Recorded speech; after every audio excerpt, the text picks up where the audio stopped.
Hello, hello, wonderful world, and welcome back to the show. Alabad Jones here, and a couple of things I wanted to talk about. Of course, our latest mission, and of course, about Julian Assange. Now, of course, Julian Assange is someone that I think we would all like to see released.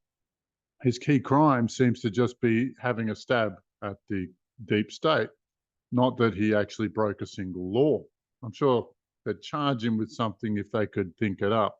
They did follow the standard rules for political character assassination and got him accused of sex charges. But strangely enough, both of the accusers withdrew their accusations later on down the track. And you're watching them follow the same procedure with Russell Brand and with Andrew Tate. For whatever good that will do them, it just sort of exposes the procedure more than anything. But our team is in a position to help him, we think. And, and in my last video, I asked for 500 YouTube subscribers, and we'll push our efforts into his court. Now, at the moment, we're doing things that are in alignment with both my goals and his goals. So the last demon we took out was the demon of corruption, which is very, very clearly present here. And our work reduces the total number of demons on Earth by just a little under 4%. You know, we're chipping away at it, folks. We're chipping away. Now, just targeting the demon lord of corruption is probably not going to carry the day for Julian. There probably are a few more missions to do in order to unbind him from the unholy network of curses that these guys have thrown on him. And you can bet your bottom dollar they did do black magic to secure him, to bind him and lock him up. And I've heard nothing about anybody trying to undo that, because I have every expectation we'll have to do a very, very major hit on Freemasonic networks, particularly in law. And we'll probably have to do a lot of individual curse work. And there's also this air of contempt that they have around this topic, which also needs to be addressed. So you don't have long before the opportunity to help Julian Assange passes us all by. As for the demon lord of corruption, now he had a few very, very interesting features. One, that he had a few different profiles that he worked with, one for police, one for judges, one for lawyers, one for politicians, one for businessmen, and different people could use different roles under his system and get a whole suite of behavioral types and a suite of blessings to help them be a more corrupt officer. Lucky us. Now, we took that down. It took quite a... He didn't put up as much of a fight as we expected, because I don't think corruption handles confrontation very well. So when we confronted him, he didn't last very long.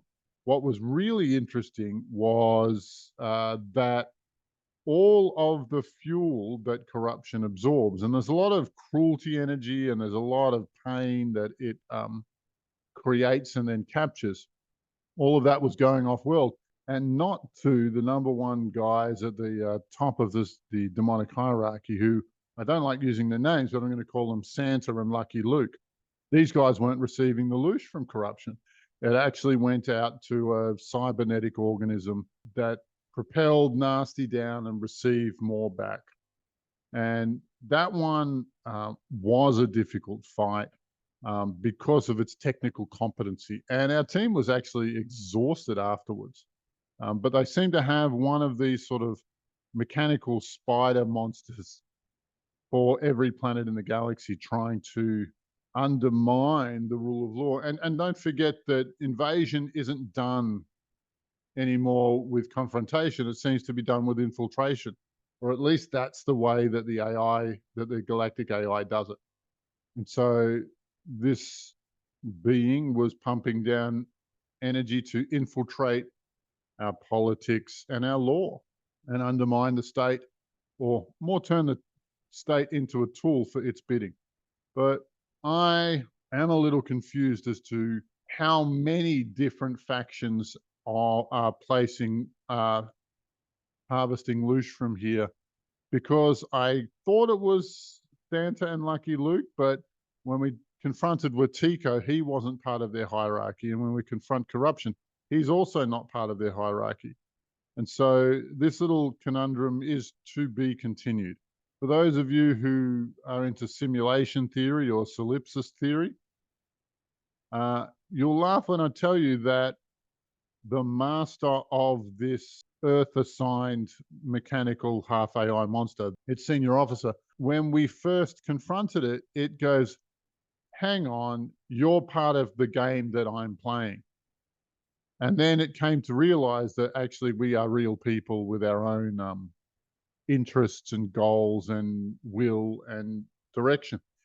And so I think in order to maintain the job that it's doing, I think it had to be lied to very, very seriously.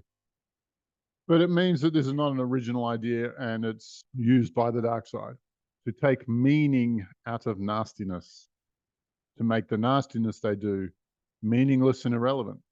There's no guilt when you're just playing a game, right?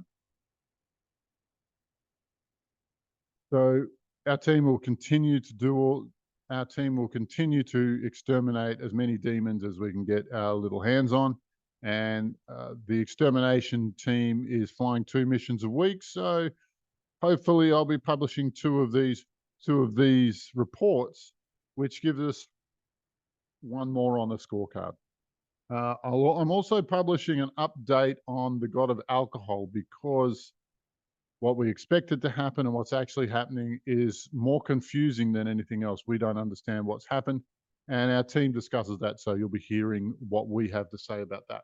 But for now, like and subscribe to the channel, prepare for the book I've got coming out, and love to you all. Bye for now. And free Julian, baby.